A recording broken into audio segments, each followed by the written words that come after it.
Hi, so we're here today with Sam Laurenson from Blueshell Mussels.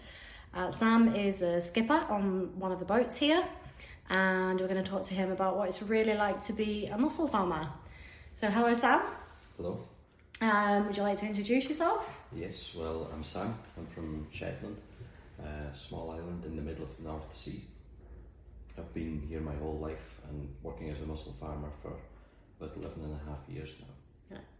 And it's beautiful here. We're just sat in your office looking out onto the water here, the hills in the background. It's absolutely beautiful. So you're very lucky to live here. So what drew you to mussel farming? I suppose I'm a second generation mussel farmer. So getting into the business was relatively easy. I knew there was a job here if I needed it, but I also knew that if I didn't pull my weight, then I'd be kicked out. So it's just a case of I ended up here and I love what I do. And did you feel that you were good at the job? Do you understand about the product? Is that what drew you to it? I think to a certain extent, yes. There's a lot of challenges and a lot of daily problems that need solved, and that kind of, I enjoy that side of it. I suppose the real attraction is to seeing the product develop and seeing how it's growing. It's a growing industry and it's busy, and I enjoy that. Can you just explain for us how the mussels grow? So what exactly do you do to grow the mussels? So the first step after we get the sites approved and the infrastructure put in place, stick the lines in the water, for example, we need to install rope. So we have a special type of rope that's self-sinking, and we install this on the mussel lines. Each line might have nearly 10,000 metres of rope, and so this is left hanging in the right season, and naturally spat is attracted to this rope. And spats being? Spat is just the tiny baby mussels, the kind of first stage of the mussel's development. So after it takes a hold, it grows for a couple of months, and we come along and take it off, really very small, and we will move this to a different site. Some locations have better water flow and different kind of quality water, so we want to have the stuff growing in the best water that we can. And how do you learn where the best water is? How do you monitor that? It's mostly through experience. All our sites are tested every week nearly, and that's government testing for E. coli and phytoplankton and toxins and anything else that might be in the water. So that kind of sets the grade of water. Fortunately, all our sites are grade A water, so they require no decurisation. And phytoplankton obviously being a natural thing that occurs in the water, so why are you monitoring for phytoplankton? Some of it can be detrimental to the mussel's health. Some of it is good to have. Mussels eat it, but the bad stuff that usually appears in the summer, I don't know the exact names of them, but they can make a mussel toxic for humans to eat. Everything's tested very rigorously, so nothing that we sell has high levels of any of these toxins. Is this whether you can only eat mussels in a month beginning with with R in the month, is it? That's where it comes from. Yeah, that's where it comes from. I think that was the age-old tried and true method of when you should eat mussels. Now that's pretty redundant. Like I said, everything we put out is tested, so it can be September and mussels are still good to eat. Do you feed them? No. No? No, we leave that to Mother Nature. She seems to be doing a pretty good job of it, so it would be a shame to try and interfere. And how long do they take to grow from start to finish? It can vary. Some sites with good water flow and a lot of feed available, I've seen mussels grow in 18 months. Others can maybe take a couple of years, maybe up to 2.5 years for some areas. And what does a typical day look like then for you? What you know, is how hard is it? What sort of jobs do you have to do on a day-to-day basis? So my daily jobs, I could give today as an example. We left the pier at just after 6 o'clock this morning. Informed my crew of the kind of day's work. We were harvesting some mussels, and so one of the guys got coffee on, and off we went. Coffee the first thing, yeah? Absolutely, yeah. Yes. We need fuel. So we set off and got to the site, and we harvested mussels. We probably harvested for a good 3.5 hours to get our daily quota.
It's not really a quota, it's just whatever the orders are.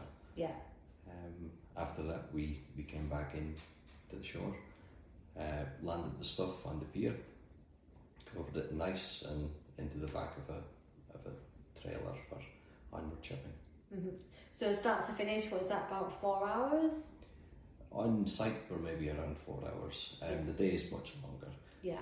We still have prep for tomorrow. We have cleaned the boat down after we've used it. We have bits of maintenance to keep on top of it. We're usually on shift, so we finish around 6:30 at night. Yeah. And because you're out on the water a lot, are there any amazing things that you've seen? Have you seen any wildlife? Every day. Every day. There's I don't know how many birds I've seen, probably into the hundreds of thousands now.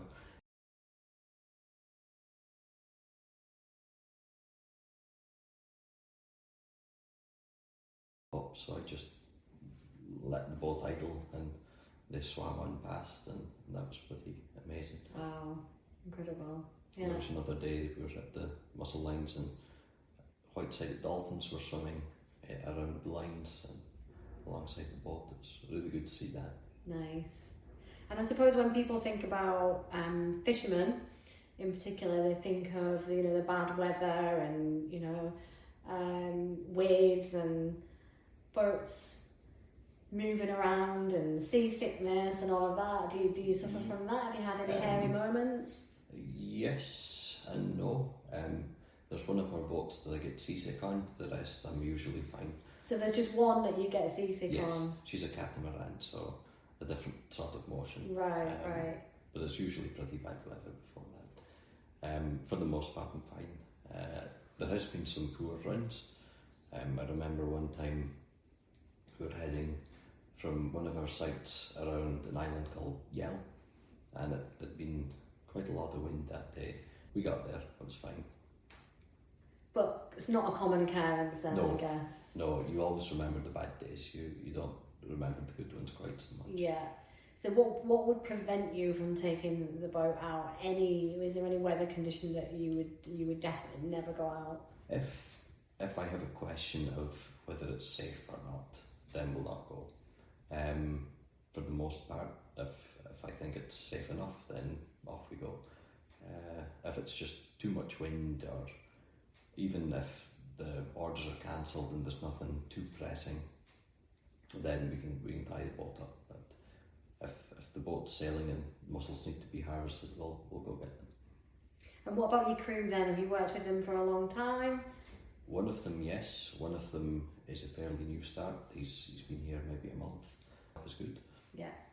My other crewman, I've worked with him for a couple of years now, so that's going well.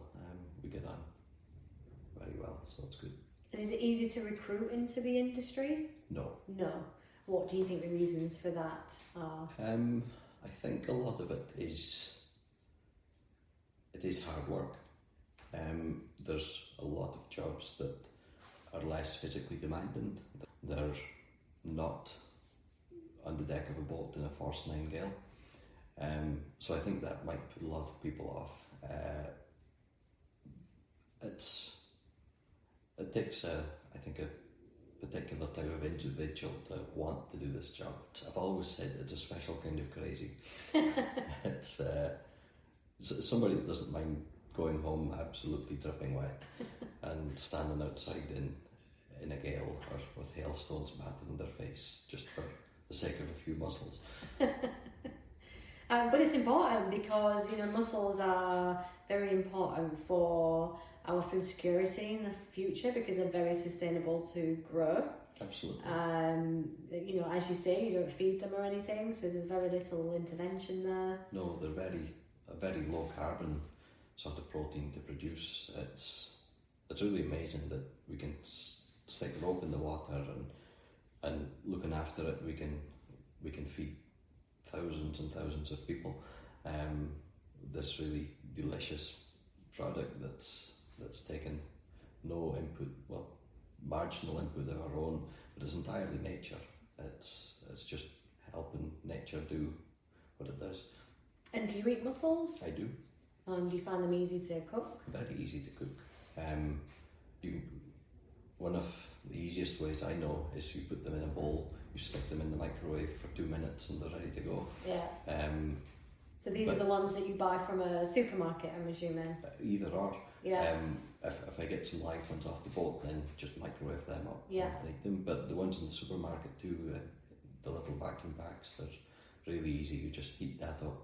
It's all pre-cooked, so you know it's good to go. And it's safe because it's already cooked, right? Exactly. Yeah.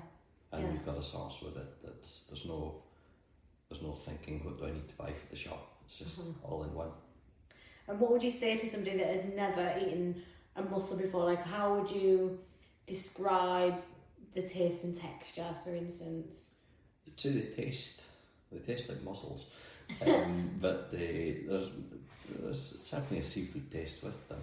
It's a fresh taste. It's not unpleasant to my opinion. I'd say the texture is a little more unusual. Some people might think they're a little bit rubbery or slimy, but I think if you cook them right, they're just firm enough. They're perfect. So if somebody's had a mussel before and it's maybe been a little bit rubbery, it's probably because it's been overcooked. Yes. You say? Yeah. Cook it last time and try again. Yeah. And what's your favourite way to cook mussels? What's your go-to recipe? So probably not my go-to, but the favourite way I've had them is stuffed with rice. So it's quite labour intensive, but you make some risotto rice and stuff that into the shell and steam them. It's really delicious. But in terms of an easy way, just get some tomato some kind of tomato sauce. Steam the mussels with this. Put it on some spaghetti and you're good to go. Nice, that sounds perfect and easy. It's very easy, yeah. Excellent. And if we've got anybody listening who is thinking that maybe they want to be a mussel farmer, start a mussel farm or go and work on a mussel farm, what advice would you give them? Go and speak to a mussel farmer. Generally, we're quite open people, I think, and we would love to see more people come into the industry. It's at the moment we have difficulties getting new people into the industry, so we're always keen to see people come and try it and help. And are you getting young people into the industry, because you're fairly young yourself? I'm reasonably young. In my head, I'm younger, but we are getting some young people in. It's slightly more challenging, and because of the physicality of the job, it's not something that I can see myself doing the same capacity when I'm 60 years old.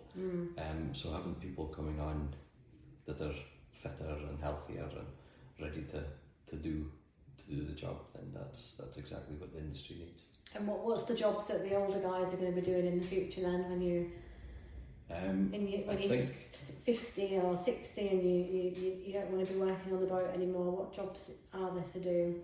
I think there's less physical sides to the work we do. I think a lot of the time is taken to learn the product and how it grows and the best environment for it. So being able to translate that into some kind of real results for making the process more efficient, for example, or streamlining processes, that's the kind of thing that the experienced guys really excel in. That's great. Thank you, Sam. Thank you for taking the time out of your busy day to come and speak to us. For anybody listening, you can go to eatscottishmussels.co.uk for lots of tips, recipes and more information about how to cook. Thank you.